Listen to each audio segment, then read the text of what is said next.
Topic. Welcome to all nursing classes. कैसे आप सभी? आई होप कि अच्छे होंगे और पढ़ाई कर रहे होंगे। स्वागत है आप सभी का हमारे नर्सिंग क्लासेस। सो आज का टॉपिक क्या है? Amniotic fluid. एमनियोटिक फ्लूइड जो है ये जेएनएम थर्ड ईयर का टॉपिक है। सो स्टार्ट कर रहे हैं डिफिनीशन। एमनियोटिक फ्लूइड का अदर नेम क्या है?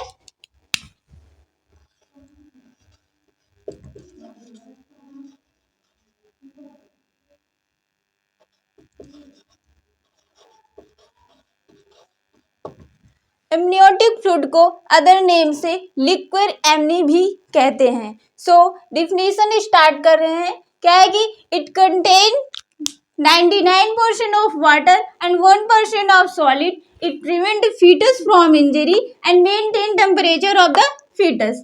इसमें क्या है कि 99% ऑफ वाटर का कंटेन है और जिसमें 1% क्या है? सॉलिड का कंटेन है। और जो एमनियोटिक फ्लूइड है जो फीटस की इंजरी से भी प्रिवेंट करती है और फीटस के बॉडी टेम्परेचर को भी मेंटेन करके रखती है। देख लेते हैं। Amniotic fluid is a clear, slightly yellowish liquid that surrounding the fetus during the pregnancy. इसको हम डायग्राम के थ्रू देख लेते हैं। ये क्या है? यूट्रस।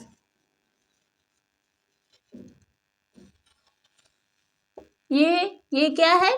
फीटस।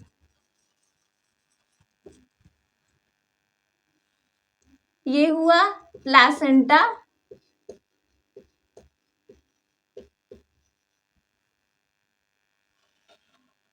ये हुआ umbilical cord.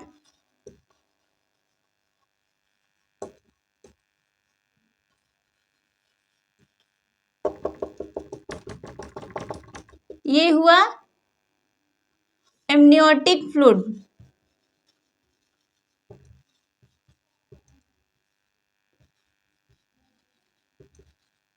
Amniotic fluid is a clear, slightly yellowish liquid that surrounding the fetus during the pregnancy.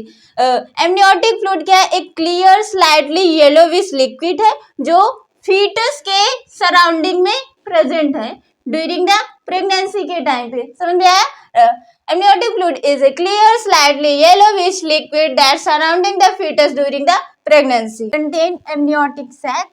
Amniotic sac is also known as bag of water. Amniotic sac is made up of two layers of membrane. First one amnion and second one chorion. First one membrane जो है उसको क्या बोलते हैं? Chorion. Means कि outer membrane is called as chorion and inner membrane is called as amnion. So देख लेते। सो जो ये हमारा जो एमनियोटिक कैविटी है इसमें फीटस होने के साथ क्या होगा? फ्लूइड होगा। इसी फ्लूइड को ही हम एमनियोटिक फ्लूइड बोलते हैं। ऑफ द एमनियोटिक फ्लूइड, इसमें देखेंगे जो एमनियोटिक फ्लूइड में एमनियोटिक कैविटी में फ्लूइड आता है तो कहाँ से आता है? सो एमनियोटिक कैविटी में एमनियोटिक फ्लूइड कहाँ से आता है? या तो फीटल ओरिजिन हो सकता है या तो मैटरनल ओरिजिन। इसके दो ही सोर्स हो सकते हैं,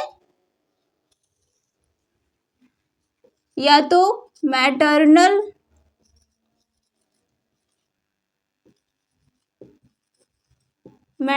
ओरिजिन या तो फीटल ओरिजिन।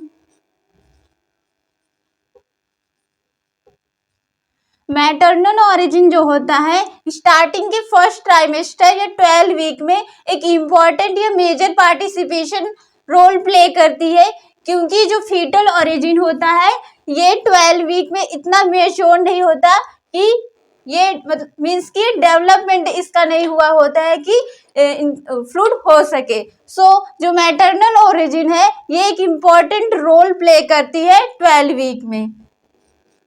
ये क्या करती है? Ultra filtration of the maternal plasma help in the formation of the amniotic fluid.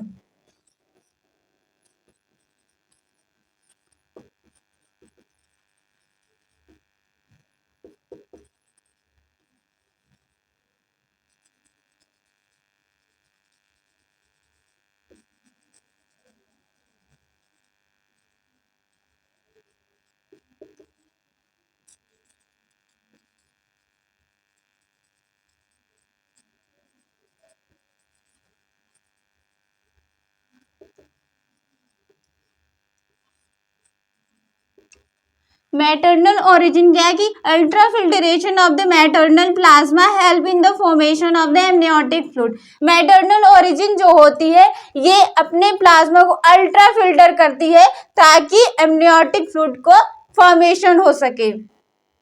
Fetal origin जो है 12 वीक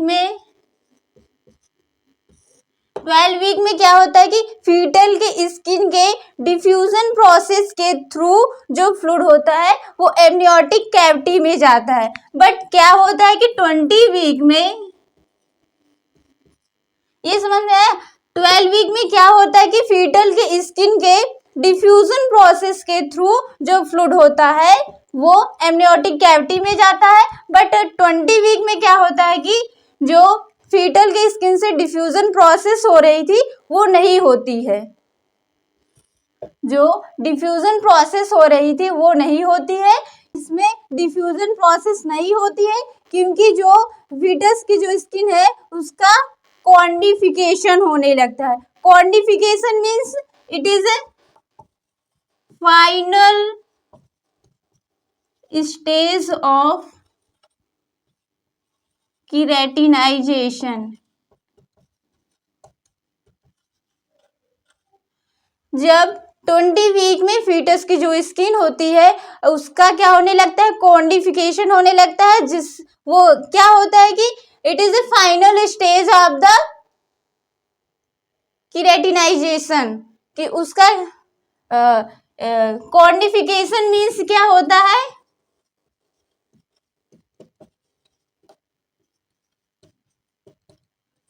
क्वांटिफिकेशन मीन्स है it is final stage of the keratinization होने लगता है। और ये जो फीटल ओरिजिन है, फीटस की जो यूरिन होती है ये इम्पॉर्टेंट रोल प्ले करती है एमनियोटिक फ्लूइड के फॉर्मेशन में। फ्लूइड सो जो 10 वीक में कितना होता है एमनियोटिक फ्लूइड, 30 ml होता है। नेक्स्ट है 20 वीक में 300 ml होता है। देन 30 वीक में 600 ml होता है एंड 38 वीक में 1000 ml एमनियोटिक फ्लूइड होता है एंड देन 40 वीक में 800 ml फ्लूइड होता है एंड देन 43 वीक में 200 ml फ्लूइड होता है। कहते हैं colour of amniotic fluid. First one है ग्रीनिश कलर। सो ग्रीनिश कलर है कलर जो ये इंडिकेट करता है जो मिकोनियम होता है, मिकोनियम जो है फीटस जो है पास आउट कर लेता है, मीन्स की स्टैंड कर लेता है। बट ये किसकी वजह से फीटस मिकोनियम के स्टैंड करता है, जब फीटस फीटल डिस्ट्रेस में होता है तब जो है फीटस जो है मिकोनियम को पास आउट कर लेता है, जिससे कि एमनियोटिक फ्लूइड का जो कलर होता है ग्रीनिश कलर का हो जाता है। सेकेंड वन है येलोविश कलर। येलोविश कलर कब होता है, ये इंडिकेट करता है हीमोलाइटिक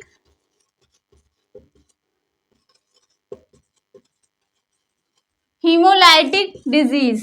जब एमनियोटिक फ्लूइड मीन्स कि ये एमनियोटिक फ्लूइड में क्या है कि अगर हीमोलाइटिक डिजीज है तो जो एमनियोटिक फ्लूइड का कलर है वो येलो कलर का हो जाएगा।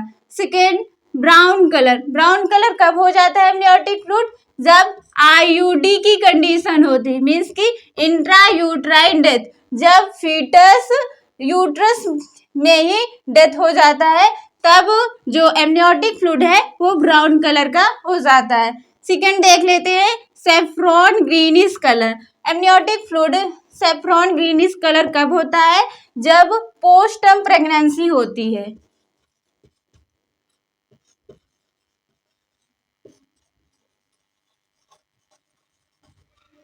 पोस्टम प्रेगनेंसी क्या है कि 42 वीक से ज्यादा की प्रेगनेंसी को ही पोस्टम प्रेगनेंसी कहते हैं। Function of amniotic fluid.